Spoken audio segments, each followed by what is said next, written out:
నమస్తే. Welcome to 24/7 news TV. నేను మీ శాన్వి. ఈరోజు మనతో పాటు టీడీపీ పార్టీ లీడర్ షణ్ముఖ్ గారు ఉన్నారు. ఆయనతో మాట్లాడదాం. హాయ్ సార్, నమస్తే. నమస్తే అండి. ఎలా ఉన్నారు సార్? బాగున్నా. మీరు?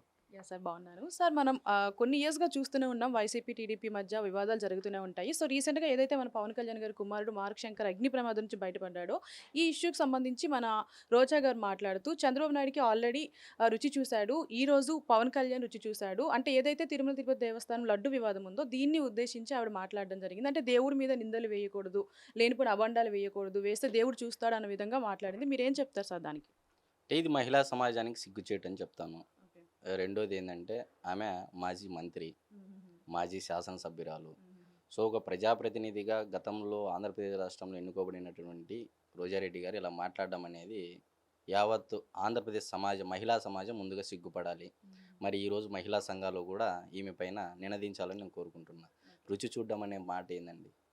అంటే తిరుమల తిరుపతి దేవస్థానంలో టికెట్ల మాదిరిగా ఆదాయాన్ని రుచి చూడాలనా, లేకపోతే కుంభకోణం చేయాలనా, లేకపోతే టూరిస్ట్ బస్సులు పెట్టేసి తిరుమలలో ఆదాయాన్ని ఆర్జించేసి రుచి చూడాలనే కోరిక ఈరోజు కూటమి ప్రభుత్వానికి అంత తీరిక ఏడుందండి? అంటే ఏమంటున్నానంటే నేను మహిళలు ఏ విధంగా ఉండాలనేది ఈరోజు తెలుసుకోకపోవడం అనేది మంత్రి అయినప్పటికీ ఇలాంటి వారిని వైఎస్ఆర్సీపీ పార్టీ ఎంకరేజ్ చేస్తూ ఉంది.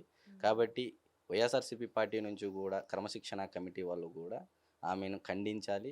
వీలైతే ఆమెను పార్టీ నుంచి కూడా సస్పెండ్ చేయాలని నేను కోరుకుంటున్నాను. అంటే గతంలో కూడా ఈవిడ చాలా విమర్శలు చేసింది. సో ఇప్పుడు కూడా ఇట్లా చేయడం నేనేమంటున్నానంటే విమర్శలు అనేటివి చేయొచ్చు, హుందాకరంగా చేయాలి. జగన్మోహన్ రెడ్డి గారికి ఒక సిద్ధాంతం ఉంటుంది, చంద్రబాబు నాయుడు గారికి ఒక సిద్ధాంతం ఉంటుంది, పవన్ కళ్యాణ్ గారికి ఒక సిద్ధాంతం ఉంటుంది. సిద్ధాంతాల పరంగా మాట్లాడండి. రాద్ధాంతం చేసే విధంగా సిద్ధాంతాలు లేకోకుండా రుచి చూడడం ఇలాంటి పదాలు వాడడం అనేది సమాజంలో గర్హనీయం. ముందు ఇవి బహిష్కరించాల్సినటువంటి మాటలు. ఇలానే మాట్లాడితే రేపు రాబోయే రోజుల్లో మీరు ఏమి రుచి చూస్తారనేది ప్రజలు తెలియజెప్తారనేది నేను స్పష్టంగా చెప్తాను. సార్ ఇప్పుడు రీసెంట్గా మనం ఎక్కువగా చూస్తుంది బెట్టింగ్ యాప్స్ కోసం చూస్తున్నాము. ఈ బెట్టింగ్ యాప్స్లో ఏంటంటే మన నా అన్వేషణ గారు అప్పట్లో వైసీపీని ఎదిరించారు.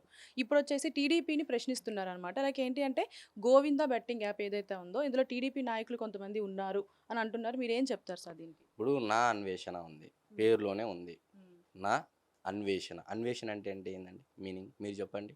అన్వేషించడం, బయట వెతకడం అని, కనుక్కోవడం అని.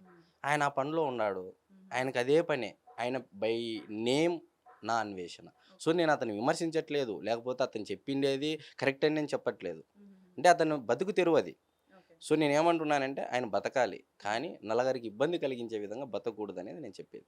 ఆయన మాటలు కూడా చాలా ఘోరంగా ఉంటాయి. అంటే నేను ఏమంటున్నానంటే అతని మీద నేనేదో బయట ఇచ్చేసి నేను ఫేమస్, నాకు అంత అవసరము లేదు. అతను నా అన్వేషణ, నువ్వు అన్వేషిస్తూనే ఉండు జీవితాంతం అనేది అయితే నేను చెప్తాను. Thank you so much. నమస్తే.